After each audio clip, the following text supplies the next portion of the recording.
ومولانا محمد وعلى آله وصحبه أجمعين أما بعد قالوا سبحانك لا علم لنا إلا ما علمتنا إنك أنت العليم الحكيم رب اشرح لي صدري ويسر لي أمري واحلل عقدة من لساني يفقهوا قولي. Al-Mukarramun, para hadirin bapak-bapak jamaah sekalian yang dimuliakan Allah Subhanahu wa taala. Wabil khusus yang kita hormati dan kita muliakan DKM Masjid Al-Maidah Al-Mukarram Ustaz Haji Jahruddin, para asatidz yang hadir di antaranya Al-Mukarram Ustaz Mubil Labib Al-Mukarram Ustaz Rahmatullah Al-Mukarram Ustaz Hasan Basri Al-Mukarram Ustaz Guru Haji Nurdin Al-Mukarram Humas dari JSG Pak Imam, para orang tua lainnya yang hadir, mohon maaf tidak disebutkan namanya. Mudah-mudahan kita semuanya diberikan kemuliaan, keberkahan oleh Allah Subhanahu wa taala. Amin ya rabbal alamin. Alhamdulillah, kita bersyukur kepada Allah Subhanahu wa taala atas izin Allah kita bisa hadir di tempat yang mulia ini dalam rangka memenuhi kewajiban kita sebagai hamba Allah Subhanahu wa taala, yaitu mencari ilmunya Allah. Mudah-mudahan dengan hati yang ikhlas langkah kaki kita bisa menghapus kejelekan-kejelekan kita dan bisa meninggikan derajat kita di hadapan Allah Subhanahu wa taala. Ilmu yang kita cari menjadi ilmu yang barokah dan manfaat, bisa kita amalkan untuk kehidupan kita sehari-hari. Mari kita lanjutkan pembahasan kita Tanbihul Qaul halaman 12. Baris mulai apa ya? Baris ke-9 dari bawah. Bismillahirrahmanirrahim. Qala al-musannif rahimahullah wa nafa'ana bihi wa bi ulumihi fid dharain amin ya rabbal alamin. Waruwiya, dan diriwayatkan anna Rasulullah sallallahu alaihi wasallam, bahwa Rasulullah sallallahu alaihi wasallam qala, bersabda, ja'ani Jibril alaihi salam. Ja'ani, mendatangiku Jibril alaihi salam. Jadi malaikat Jibril ini tugasnya adalah menyampaikan wahyu kepada Nabi kita Muhammad sallallahu alaihi wasallam. Kemudian nabinya udah nggak ada, udah meninggal dunia. Berarti malaikat Jibril libur nyampe wahyu. Ya, logikanya begitu ya. Nabi Muhammad udah nggak ada, tugasnya Jibril ngapain terus? Libur. Nggak begitu Pak ya. Masih saja Allah perintahkan dengan tugas-tugas yang lainnya gitu ya. Jadi malaikat itu punya tugas-tugas pokoknya, kemudian apa? Punya tugas-tugas yang lain. Wallahu a'lam. Allah perintahkan apa ini malaikat? Pokoknya tugas malaikat apa yang diperintahkan pasti akan langsung ditaati oleh apa yang diperintahkan, langsung mereka apa? Taat. La yaksuna Allah ya, ma amarallah. Mereka tidak akan berbuat maksiat apa yang sudah diperintahkan oleh Allah Subhanahu wa taala. Itu malaikat. Beda dengan manusia. Manusia diperintahkan sama Allah salat, puasa, zakat, pergi haji. Ada enggak yang melanggar perintahnya? Banyak. Bedanya manusia dengan malaikat. Memang tugas malaikat ya bahasanya apa? Jadi wakil-wakilnya Allah lah gitu ya. Tugas mereka itu apa yang Allah perintahin, dari dulu sujud sampai sekarang apa? Sujud. Dari dulu tasbih sampai sekarang tasbih, zikir sampai sekarang apa? Zikir terus. Tapi kalau manusia disuruh sholat dari dulu sampai sekarang, sholatnya bolong. Disuruh sholat 5 waktu, sholatnya cuma 1 waktu. Kadang sholatnya apa? 5-5-nya apa? Kagak sama sekali. Ini karena memang manusia meskipun banyak salah, banyak dosa, banyak khilafnya, tapi Allah ngasih kesempatan buat manusia untuk bertobat mohon ampun kepada Allah Subhanahu wa taala. Gitu ya. Jadi Allah masih memberikan ampunannya kepada manusia sebesar apapun dosanya. Kalau dia sungguh-sungguh mendatangi Allah untuk kembali kepada Allah, maka akan diampuni dosanya oleh Allah Subhanahu wa taala. Kalau malaikat mana punya dosa, ya, karena selalu taat apa yang diperintahkan oleh Allah Subhanahu wa taala. Wa qala li ya Rasulullah, wa qala dan berkata Jibril li padaku, ya Rasulullah, wahai Rasulullah, la yusalli alaika ahadun, tidaklah membaca salawat atas kamu ahadun seseorang, illa wa yusalli alaihi sab'una alfan minal malaikati, melainkan membaca salawat atasnya sab'una alfan, sebanyak 70.000 minal malaikati, dari para malaikat. Membaca satu kita membaca salawat, ya, maka akan dibalas salawat kita sebanyak 7.000 malaikat yang membacakan salawat kepada kita. Kalau Allah bersalawat itu punya arti, maksudnya Allah memberikan apa? Rahmatnya, gitu ya. Kalau malaikat bersalawat itu artinya malaikat sedang memohonkan ampunan kepada Allah Subhanahu wa taala. Jadi malaikat bersolawat itu dalam artian apa? Malaikat sedang memohonkan ampunan. Nih kita umat manusia nih, umat Nabi Muhammad yang banyak dosanya. Malaikat minta mohon sama Allah, ya Allah, dosa-dosa para manusia dari umat Nabi Muhammad mohon diampuni. Nah ini wasiatnya Pak. Malaikat berkat kita sholawat, malaikat pun bersolawat dalam artian minta ampun kepada Allah, minta ampunan kepada Allah, biar hamba-hamba Allah yang banyak dosanya diampuni dosanya oleh Allah Subhanahu wa taala. Gitu. Kalau manusia membaca sholawat kepada manusia itu artinya mendoakan. Jadi Ustaz Fatullah nih bahasa Arabnya misalkan sholat Fatullah gitu ya, membaca sholawat Ustaz Fatullah kepada saya, itu bukan saya dibaca Allahumma sholli ala ayatullah gitu. Itu maknanya apa? Ustaz Fatullah memberikan doa atau mendoakan saya. Jadi itu ada 3 makna dalam pengertian sholawat. Ya, kalau Allah membaca sholawat berarti Allah sedang memberikan rahmatnya. Kalau malaikat membaca sholawat berarti malaikat sedang memohonkan ampunan, ya, dari kita nih yang banyak dosanya kepada Allah. Kalau manusia dengan manusia bersolawat, bahasa Arabnya ya, secara maknanya adalah saling mendoakan gitu.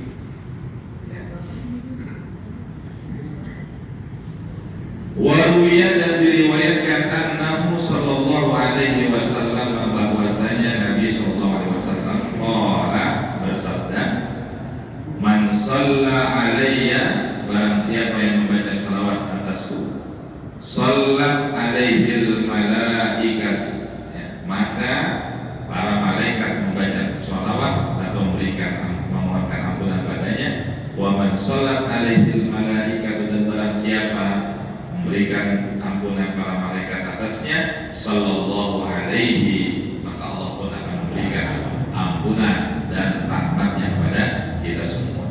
Wa man sallallahu alaihi, dan barang siapa yang Allah bersalawat atasnya, lam yabqa syai'un fis samawati wala fil ardi, tidaklah tersisa sesuatu pun fis samawati, yang ada di langit, wala fil ardi, dan juga tidak ada yang di bumi, illa shalla alaihi, melainkan semuanya apa? Bersalawat kepada badannya. Subhanallah. Ini salah satu keutamaan fadilah orang-orang yang membaca salawat, maka tidak ada ruginya, ya, sambil main-main, sambil bercanda, bahasanya gitu ya, masih apa?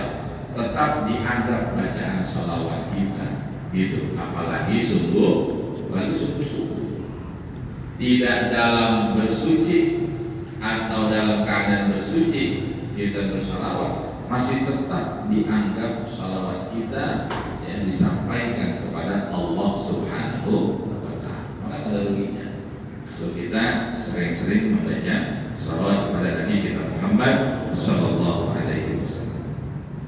Qala ba'du sufiyah, berkata sebagian ulama sufi, kana li jarun musrifun, karena ada li bagiku, maksudnya dia memiliki jarun tetangga musrifun yang boros. Musrifun itu boros. Ala nafsihi, atas dirinya, atau orang yang selalu lewat batas ya, melanggar perintah Allah Subhanahu wa Ta'ala. La ya'rifu yaumahu min nafsihi, dia tidak tahu pada harinya, ya, harinya dia tahu min nafsihi, dari waktu kemarin. Pokoknya dia nggak tahu ini hari-hari apa, ya, kemarin apa sekarang nggak tahu. Disebabkan apa? Min ta'ammukihi fisakari, dari apa namanya, saking bahasa kita ya, doyannya, ya, doyannya fisakari, dalam mabuk-mabukan. Jadi mabuk yang dapat terlaluan gitu maksudnya Pak ya. Karena mabuk yang dapat terlaluan, dia kagak sadar hari itu hari apa. Ini cerita sebagian ulama sufi, karena saking apa, sudah melewati batas, melanggar perintah Allah Subhanahu wa Ta'ala, dia sering mabuk-mabukan. Nggak tahu tuh ini siang, pagi, apa malam, kadang-kadang tidak. Pokoknya tiap hari kerjaannya adalah apa? Mabuk-mabukan. Udah lupa hari, udah lupa hari. Wa kuntu a'izuhu, dan kemudian saya menasehatinya. Falam yaqbal, kemudian dia kagak terima dinasihat. Orang mabuk dinasehatin, kagak terima lagi mabuk. Yang sadar dinasihatin kadang apa? Kagak terima. Ya, kita yang sadar nih, tiba-tiba ada nasihatin. Kadang ada yang kita terima, ada yang apa? Kagak. Apalagi orang yang lagi mabuk. Kalau lagi mabuk diceramain, bisa-bisa ditonjokin kita Pak. Ya, makanya ada satu apa namanya, kisah lah gitu, ya, cerita. Ada suatu desa, ada warung, kemudian pelayannya wanita cantik. Wanita cantik punya anak satu, nggak punya laki, berarti ceweknya namanya janda. Seseorang itu janda.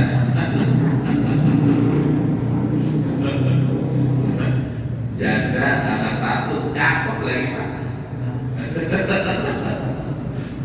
Ya. Mana Pak Ustaz? Tiba-tiba datanglah seorang pemabuk, ya, beli di warungnya, dari keadaan mabuk gitu ya. Nah, ini salah satu bahayanya orang mabuk ya. Ternyata mabuk itu bisa menggelapkan matanya dan bisa melakukan hal-hal ya, kriminal, maiden kriminal. Begitu melihat pelayan yang cantik, digoda lah, kemudian dipaksa, kemudian diperkosa. Gara-gara mabuk. Lagi dia melakukan perbuatan itu, pemerkosaan, tiba-tiba anaknya Mia takut ketahuan, dilaporin, anaknya akhirnya dibunuh. Beberapa kali dosanya. Dari mabuk, hilang akal ya, mabuk itu udah dosa. Kemudian godain cewek diperkosa, dosa. Melihat anaknya takut ketahuan, akhirnya apa? Dibunuh, dosa. Merepet gara-gara apa? Mabuk. Itu dosa mabuk, merepet. Hati-hati ya, perilaku orang yang mabuk itu bisa merepet, melakukan apa? Kriminal, perbuatan yang jahat, karena akalnya sudah digelapkan, rusak ya. namanya udah nggak normal lagi.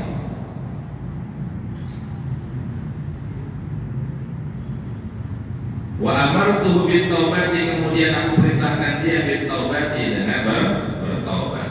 Falam yaf'al, maka dia tidak mau ngerjain juga.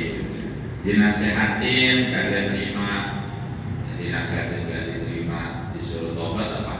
Kagak mau, menjadi apa? Orang pemabuk yang dinasehatin kagak mau, suruh taubat juga apa? Kagak mau. Ini hati-hati Pak. Tobat itu ada batasnya. Tobat ada batasnya.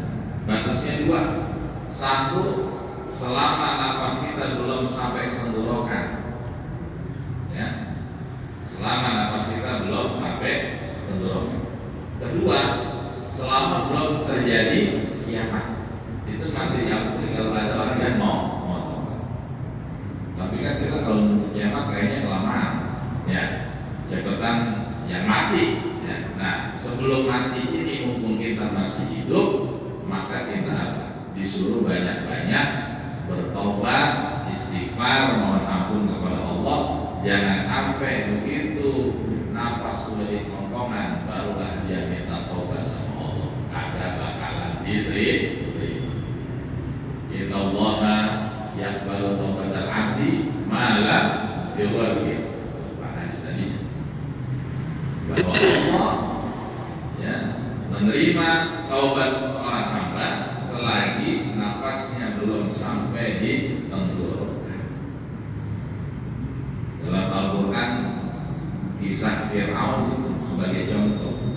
Kisah Fir'aun, Raja Fir'aun yang zalim, sebagai contoh ketika dia sudah tenggelam di laut, ya, baru sadar pengen minta ampun, taubat sama Allah Subhanahu wa Ta'ala. Tapi terlambat karena napasnya sudah sampai tenggorokan.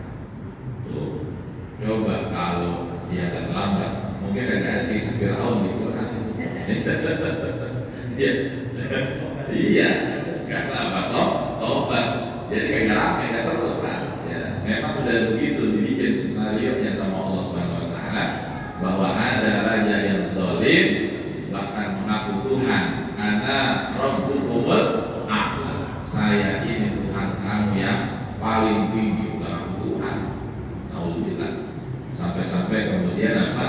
Begitu ngejar Nabi Musa, ya, di lautnya itu apa? Terbelah. Nabi Musa ditolong sama Allah, suruh apa namanya? Mukul tongkatnya ke laut, lautnya terbelah jadi dua. Jadi tengahnya itu jadi jalan buat larinya Nabi Musa dari kejaran Raja Fir'aun. Fir'aun yang namanya udah saking sewotnya dia sama Nabi Musa, ya, kejar juga. Ya. Nabi Musa udah sampai daratan, disuruh ketok lagi itu tongkatnya, lautnya tertutup lagi, berubah jadi lautan. Akhirnya Fir'aun dan para tentaranya tenggelam. Pas tenggelam itu baru sadar, saya pengen beriman seperti imannya Nabi Musa, Tuhannya Nabi Musa, yaitu siapa? Allah Subhanahu wa Ta'ala. Terlambat ya, nggak diterima tobatnya, ya. Bahkan dia diabadikan sampai sekarang di Mesir, ya.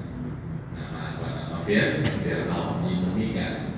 Itu adalah salah satu bentuk mukjizat dari Al-Qur'anul Karim. Sampai sekarang, sampai hari kiamat masih ada Fir'aun muminya, karena memang diabadikan di dalam Al-Qur'an. Ya, kalau kita sering doa yang kita baca, doa selamat itu, Allahumma inna nas'aluka salamatan, itu ada. Wa taubatan qoblal maut. Itu permohonan gitu. Ya Allah, berikanlah saya, terimalah taubat saya sebelum saya meninggal. Jangan sampai dosa-dosa yang kita punya kita lupa tobat, keburu kita mati. Ya, taubat kita nggak terima, ya otomatis akan mendapat siksa. Kemudian warahmatan indah. kasih kita rahmat, Allah kasih kita kasih sayang kepada kita. Bisa jadi kita dalam meninggalnya dalam keadaan husnul khotimah, mendapatkan nikmat kubur dari Allah Subhanahu wa Ta'ala. Orang mukmin itu Pak, kalau nanti dicabut ruhnya, itu kata Nabi kayak nyabut rambut dari adonan. Adonan tepung tuh, rambut tuh ditarik dari adonan tepung, lembut, enak aja, ada sakit. Terus orang beriman, ya, dikasih apa? Kemudahan ketika sakaratul maut. Makanya doa selamat itu dibaca. Selamat itu bukan di dunia doang, tapi selamat itu bisa besok sampai selamat kita di akhirat. Maka itu jadi doa selamat kalau kita baca. Apa itu? Ya, wa taubatan qabla al-maut wa rahmatan 'inda al-maut wa maghfiratan ba'da. Ya Allah, minta saya diampunin. Ini kalau udah wa maghfiratan ba'da al-maut, habis meninggal dunia, kita semua jadi kuburan semua. Tapi kita masih dapat dimintain ampunan. Jadi kalau ampunan itu kagak ada batasnya. Tapi kalau tobat ada batasnya itu. Buat pribadi kita tobat ada batasnya. Tapi kalau orang memohonkan ampunan kepada orang lain itu kan ada batasnya. Kita nggak tahu orang di kuburan itu tobatnya diterima apa ada sama Allah. Tahu nggak? Nggak tahu. Tapi kita yang hidup cuma bisa mendoakan mudah-mudahan diampuni dosa-dosa dan kesalahan. Kita bisa memohonkan ampunan sama Allah. Urusan tobat, urusan masing-masing. Makanya setiap hari kita dianjurkan minimal banget 70 kali baca istighfar sampai 100 kali. Sering saya katakan Nabi itu setiap harinya kagak lepas baca istighfar 70 sampai 100 kali. Kita berapa kali istighfar sehari? Nah, 3 kali. Lebih dari 3 kali. Kalau bisa cuma 3 kali, kali 5 atau 15 kali, Pak, kurang. 70 kali sampai 100 kali banyak. Astagfirullahaladzim, astagfirullahaladzim. Gitu. Kalau bisa apa? Lebih dari 100 kali, sebagaimana Imam Ghazali bacanya sehari 1000 kali. Astagfirullahaladzim, 1000 kali. Baca istighfar 1000 kali. Ya, karena apa? Mungkin kita banyak dosanya. Kalau Nabi yang nggak punya dosanya, apa? Masih mau apa? Beristighfar, minta ampun kepada Allah. Dijamin masuk surganya Nabi Muhammad. Nggak punya dosa, langsung Nabi Muhammad. Nah kita bukan Nabi, banyak dosanya, belum ada jaminan masuk surganya. Istighfar yang namanya malas banget. Baca, mohon ampun sama Allah. Astagfirullah. Ya, karena setiap hari aja Pak itu mungkin tanpa sengaja kita bisa melakukan dosa. Mungkin dosa mata kita, dosa tangan kita, gitu ya. Mungkin maksiat hati kita. Wah banyak banget. Kalau mikir begitu Pak kayaknya susah banget. Kayaknya banyak dosa namanya. Ya. Tapi karena Allah punya kasih sayang, Allah punya rahmat, dengan kasih sayang itulah dosa yang kita punya bisa dileburkan, bisa diampunkan oleh Allah Subhanahu wa Ta'ala. Kita nggak boleh putus asa. Sebejat-bejatnya orang pasti ada kebaikannya. Sama nih kita yang katanya orang baik pasti punya apa dong? Ada yang punya dosa di sini. Ngancam coba tunjuk kan. Saya mau belajar. Pak Imam punya dosa. Caranya gimana Pak Imam tidak punya dosa itu? Ya. Pasti kita punya dosa. Sebaik-baik kita yang katanya orang bilang itu orang soleh, orang baik, pasti ada dosanya. Maka setiap hari kita disuruh banyak istighfar buat lebur dosa kita. Jadi taubat ada batasnya, tapi ampunan Allah tidak ada batas. Gitu ya. Jadi kalau nunggu kiamat kelamaan, kalau ada taubat tiap hari jangan sampai telat kita udah sakaratul maut baru kayak taubat. Nah, lambat. Gitu ya. Ini khususnya nih mungkin di luar sana yang banyak maksiatnya, kalau dengar nasihat-nasihat mungkin dari kita sebagai teman, nggak apa-apa, ayo berubah, untuk masih hidup. Tobat kalau udah sampai ke kerongkongan agak diterima, tobat masih hidup, ayo mau begini dulu, mau mabok-mabokan dulu, mau main cewek dulu, mau main judi dulu, gitu Pak. Kan kalau yang nasihat teman-teman kan sampai bercanda, terimain biasanya, gitu. Tapi kalau teman bukan apa kagak diceramain, nggak bisa tonjok ya kita. Falamma mata, maka ketika si orang mabuk ini meninggal dunia, ra'aitu fil manami, aku melihatnya dalam mimpi. Ya, jadi seorang sufi ini bermimpi, mimpi orang yang mabuk tadi meninggal dunia. Wa huwa arfa'u maqamin, ternyata begitu meninggal dunia dia ditempatkan di tempat yang paling tinggi. Orang mabuk tapi dapat tempat yang tinggi, tempat yang mulia. Wa alaihi hullatul khadra'u, dan dia dipakaikan dengan sutra yang berwarna hijau. Ada orang mabuk Pak. Nanti kenapa bisa dimuliakan dia? Min hulalil jannati, dari sutra-sutra dari surga. Libasul ahzazi wal ikram, yaitu pakaian kemuliaan, ya, pakaian kebesaran dan pakaian kemuliaan yang ada di surga. Besok kita akan pakai pakaian-pakaian yang terbuat dari sutra. Insyaallah masuk surga. Fakultu, kemudian saya bertanya lalu kepada pemabuk tadi, bima nilta hadhil martabatal azimah, dengan cara apa engkau mendapatkan kedudukan yang bagus ini, kedudukan yang mulia ini, kedudukan yang agung ini. Orang sufinya kan kaget, di dunia itu mabok, tapi dia mimpi melihat orang yang mabok ini diberikan kedudukan yang tinggi oleh Allah Subhanahu wa Ta'ala. Ada apa gerangan kok bisa begitu?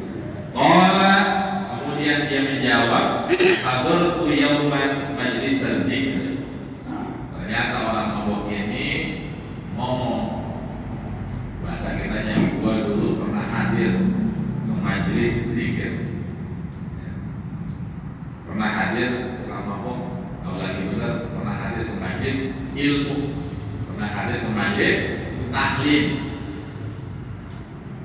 Fasami'tul alima, kemudian dia dengarlah seorang ustaz, seorang alim, dia duduk di majelis ilmu, duduk di majelis zikir, kemudian dia dengar nasihat orang alim. Wa rafa'tu sauti, dan dia buruk berkata orang alim itu, man shalla ala nabi sallallahu alaihi wasallam, siapa yang membaca salawat kepada Nabi sallallahu alaihi wasallam, wa rafa'a sautahu, dan mengeraskan suaranya, wajabat lahu al-jannah, maka baginya mendapatkan surga. Jadi ternyata si orang alim ini memberikan nasihat, siapa yang membaca salawat kepada Nabi dengan mengeraskan suaranya, maka dia akan mendapatkan surga. Dengar nasihat begitu dari orang alim. Ya, summa rafa'al alim sallallahu, kemudian mengeraskan orang alim itu suaranya bisolati ala nabi, dengan membaca salawat kepada Nabi sallallahu alaihi wasallam, wa rafa'tu sauti, dan kemudian aku mengangkat atau mengeraskan suaraku, wa rafa'al qaum, dan juga orang-orang yang hadir, ya, wa rafa'al qaum aswatahum, dan orang-orang yang hadir atau seorang kaum, ya, aswatahum, mengangkat suaranya mereka. Jadi orang alim baca salawat, kemudian disambung oleh siapa namanya, oleh jamaah yang hadir. Allahumma sholli ala sayyidina Muhammad. Ini gambaran gitu. Allah cuma mengeraskan itu sambil membaca salawat. Itu orang mabuk ikut-ikut baca Allahumma sholli ala sayyidina Muhammad, Allahumma sholli ala sayyidina Muhammad. Nah, maulid lah misalkan gitu. Jadi orang mabuk suruh datang perayaan maulid Pak, temennya bilang gini ya. Kalau marwana jami'an, maka kemudian Allah mengampuni kami semuanya di dzalika yaumi pada waktu pada hari itu, maka nasibi minal maghfirati wa rahmah, maka kemudian aku mendapat bagian ampunan dan kasih sayang anjada alayya bihadhi nikmati, untuk apa? Mendapatkan apa namanya nikmat yang baru yang didapatkan dari Allah Subhanahu wa taala. Orang mabuk gara-gara dengan orang alim baca sholawat yang ikutin, ke bawah dapat ampunan rahmat dari Allah Subhanahu wa taala. Ini kan kisah sufi ya Pak ya. Tapi yang bagusnya apa? Kita yang bukan pemabuk masa hilaf, yang rajin duduk di majelis taklim, sering baca sholawat, masa hilaf masuk neraka, ya. Orang mabuk aja bisa masuk surga. Ya, ini buat apa perbandingan kita yang bukan pemabuk, yang bukan ahli maksiat. Kalau kita sungguh-sungguh menjalankan perintah Allah, menjalankan Allah, kemudian rajin membaca salawat kepada Nabi kita Muhammad, maka insya Allah mendapatkan maghfirah, ampunan dari Allah, warahmah, dan kasih sayang Allah Subhanahu wa taala. Wallahu a'lam bishawab. Al-Fatihah. A'udzubillahi minasyaitonir rajim. Bismillahirrahmanirrahim. Alhamdulillahirabbil alamin. Arrahmanirrahim. Maliki yaumiddin. Iyyaka na'budu wa iyyaka nasta'in. Ihdinas siratal mustaqim. Siratal ladzina an'amta 'alaihim ghairil maghdubi 'alaihim waladdallin. اللهم صل وسلم على سيدنا محمد وعلى آل سيدنا محمد وسلم. رضي الله تعالى عن ساداتنا أصحاب رسول الله أجمعين. الحمد لله رب العالمين، حمدا حامدين حمدا شاكرين، حمدا طيبا مباركا فيه كما يحب ربنا ويرضى. ربنا اغفر لنا ذنوبنا وإسرافنا في أمرنا وثبت أقدامنا وانصرنا على القوم الكافرين. ففهمناها سليمان كلا آتينا حكما وعلما وسخرنا مع داود الجبال يسبحن والطير وكنا فاعلين. يا حي يا قيوم يا رب موسى وهارون ويا رب إبراهيم ويا رب محمد صلى الله عليه وسلم عليهم أجمعين. اللهم ارزقنا الفهم والعلم والحكمة والعقل يا أرحم الراحمين. ربنا آتنا في الدنيا حسنة وفي الآخرة حسنة وقنا عذاب النار. وصلى الله على سيدنا محمد وعلى آله وصحبه وسلم والحمد لله رب العالمين.